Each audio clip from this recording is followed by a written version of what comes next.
Because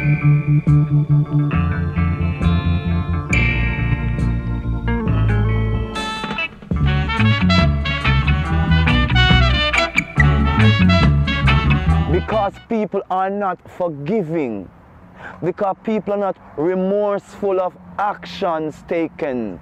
The egocentric lifestyle creating violent expressions is overtaking us. Some of the simplest nuances become matters of judgment, matters of separation. People have a people for things that happened many years ago. People are 40 and 50 years old and are still blaming friends, family members, community members for things, events, experiences that have happened 30, 20, 40, 50 years ago, and is still significantly holding on to that experience as a turning point in their existence, but a turning point not towards positive per se actions, but more denser, separative and close-minded action. People are locked off themselves because of hurt and misdeeds and misgivings. No one is being personally remorseful in any great sense anymore. And it's leading to a lack of collective responsibility, a lack of collective forgiveness. You have to forgive people. You have to forgive yourself.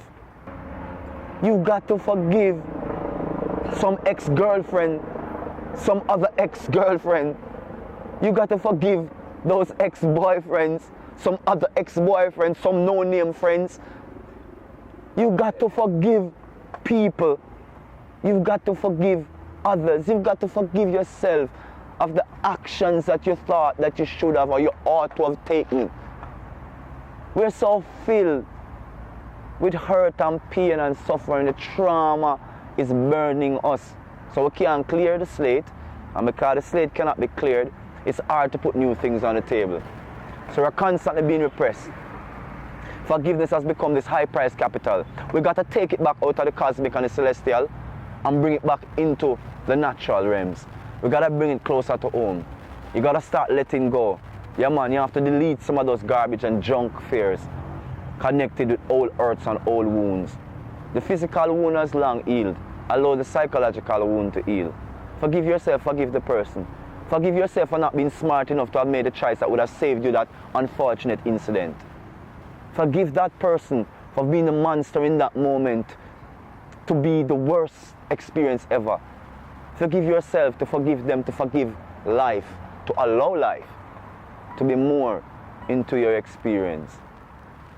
Because if we continue like this, what we do because of the lack of forgiveness is going to continue, and that is pain, more violence, more religion to separate and create even smaller fragmented groups in their own ideologies and their own semantics.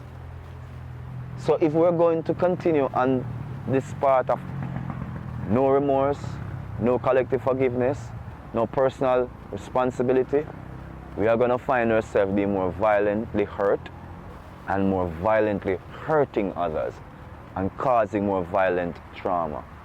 So I implore you to forgive your forebearers.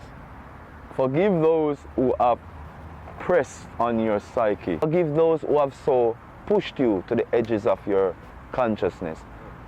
Forgive those to forgive yourself, to allow yourself, to allow your children, to allow your generations to inherit a more harmonious earth, to inherit a more harmonious life, a more harmonious way of life. Begin this moment to plant, true word, begin this moment now to plant the seeds of forgiveness. Take it as you can. Creep before crawling, crawl before walking, walking before running, running before jumping. Take your time before you can truly be in a forgiving state. But at least start with these steps. Enter yourself, empty yourself of these blockages. Become aligned, become alive. Forgive, grow, and become the brightest flower you have yet to be. Thank you so much for watching I Never Knew TV. Please subscribe.